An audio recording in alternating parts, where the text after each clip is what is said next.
For reverse applique, the heart shape is cut out of the background fabric and is applied over the top of the heart fabric. I'll show you how this works with freezer paper, but you can use other techniques for this, such as fusible or needle turn applique. I've drawn the heart on the freezer paper, and I've placed this on the back of the fabric with the shiny side down and the dull paper side facing me. I used a hot dry iron to set this in place.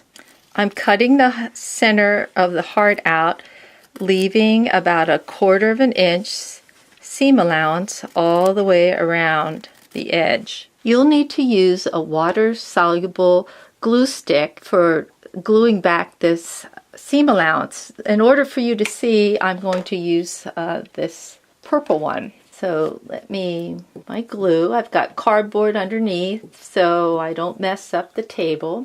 And I'll take my finger and just pull that back. This is reverse applique. So the reverse is true here. And instead of cutting the crevice, you now have to cut into the point. So I'll cut all the way up to that point. And I'm going to put some glue there. Pick this up and work that down. I only like to work in small sections because the glue dries up before I get a chance to get all the way around. To do this point, put some glue, fold it back like so. Now we'll need to glue it again. You want to make sure that you put some glue on the paper and on the fabric to make sure it sticks. Like so. Before I do this side, I want to talk about this curve. This is opposite of the curve that we've been doing. On this curve, you'll need to cut in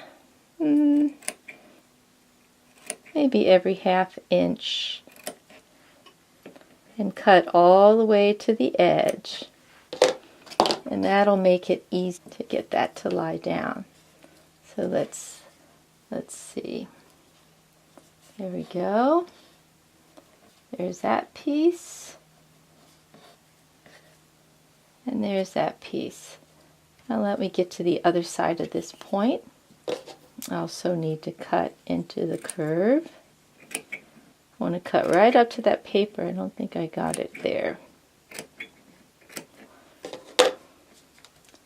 And then take this. Whoops. Need another little cut right there.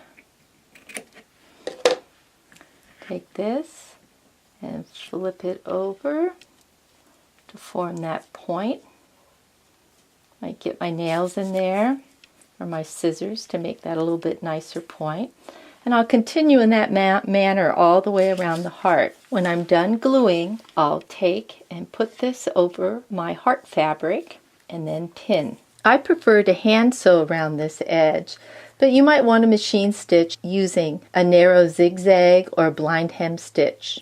After stitching around the heart, I trim the excess fabric to about 1/4 inch, and then I started removing the paper. Here's my completed block. If you want to learn more about quilting techniques, visit learnhowtoquilt.com. Please share with your friends.